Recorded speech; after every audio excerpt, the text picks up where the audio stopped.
Man, when you heard those horns kick in, you knew it was time for some Bobby Caldwell. But what he looked like for a long time was a mystery.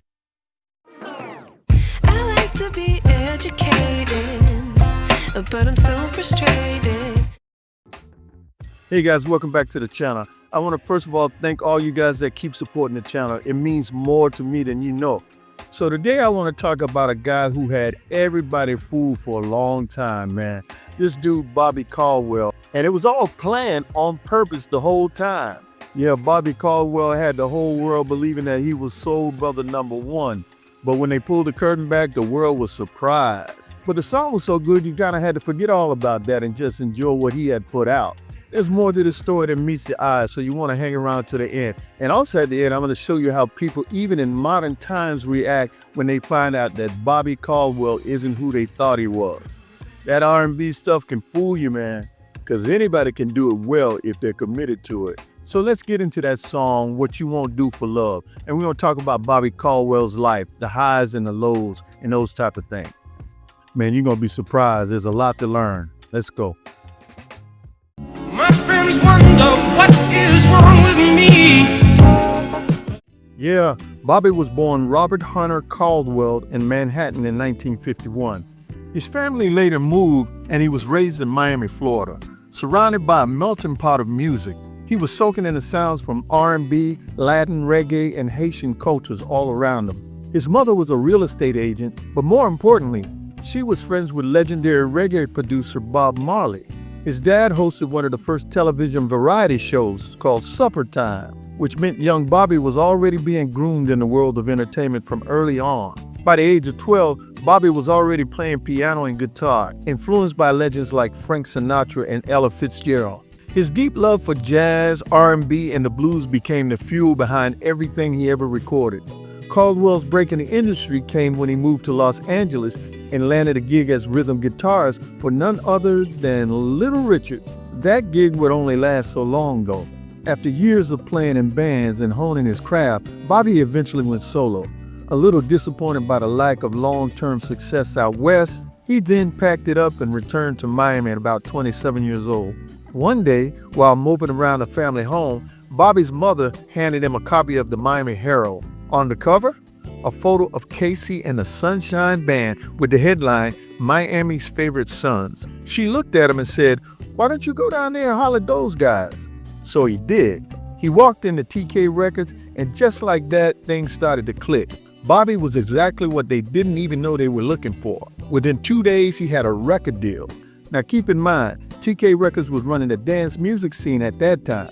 They had some chart-topping acts like Anita Ward, Ring My Bell, Betty Wright, Clean Up Woman, George McCrae, Rock Your Baby, Lattimore, Let's Straighten It Out, and of course Casey and the Sunshine Band. And Foxy too, y'all remember that song, Get Off?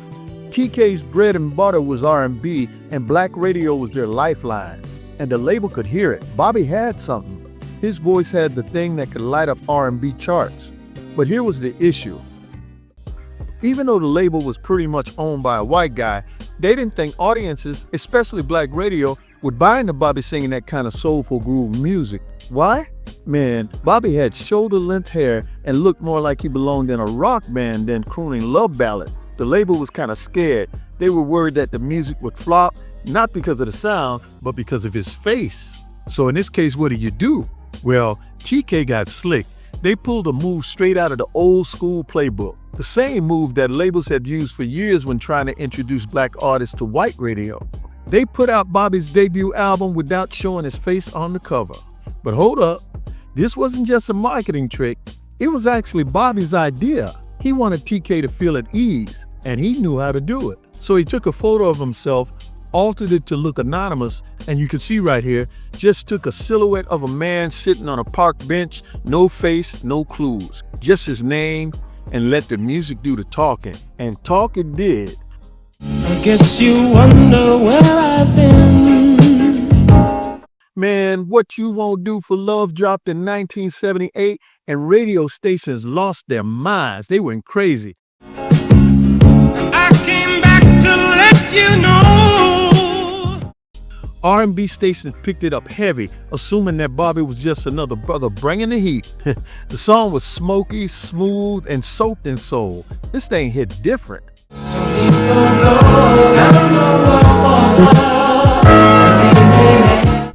It climbed to number 9 on the Billboard Hot 100 and cracked the R&B top 10.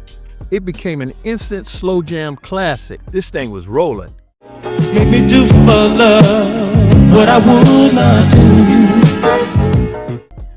Man, let me tell you, after the label saw fans were falling hard for this soulful love ballad, a year later they went all out and released a limited edition heart-shaped record for Valentine's Day. You can't tell me Henry Stone and his company didn't know how to take advantage of all the love in the air at that time for this record. That thing is rare and collectible now, if you can find it. And then the call came. Yeah, Bobby was invited by Natalie Cole to open for her national tour. Natalie had that song called This Will Be. Did I mention that at that moment she didn't even know he was a white guy? But she would soon find out. This first show, Cleveland, outdoor amphitheater, over 7,000 people. And the crowd, they came for soul, real soul. And they were ready to finally see the man behind the velvet voice. Let's go, Bobby Caldwell. Then Bobby walked out. Everything stopped. The vibe shift. You could feel it in the air. Silence hit like a wall. You could hear a pin drop. Confusion now washed over the crowd. It was all over their faces, man. Wait, that's Bobby Caldwell? Nah, this has got to be a joke. This wasn't what they expected. Not even close. And Bobby, he felt the tension wrapped around him like a cold wind. But he didn't flinch. He nodded to the band and they just kicked it off. 10 minutes in, things began to change. People leaned in, heads started nodding. A few claps now turned into a wave of applause. Hey, by the end of this set, especially when he hit that song, What You Won't Do for Love, Bobby had the whole place in the palm of his hand. This brother didn't just win them over, he earned them. That night, Bobby Caldwell proved that soul has no color, music has no tint, only conviction. In his own words, that night was the night he became a man. Years later on, Tupac sampled the song, Boyz II Men covered it. Go look up the list. There are over 100 covers and samples across every genre of this song. Because real music greatness doesn't stay hidden. And Bobby Caldwell, he was no one-hit wonder.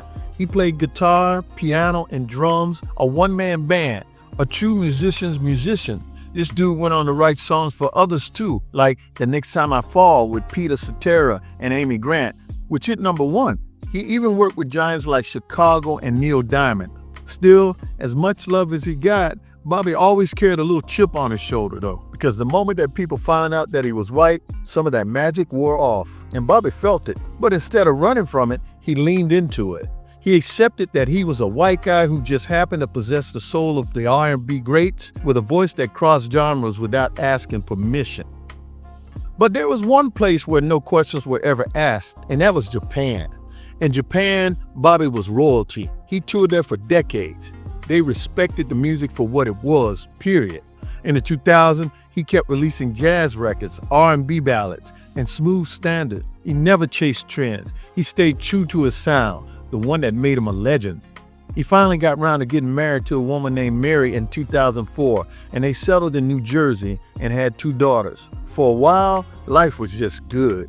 But then in 2017, something wild happened.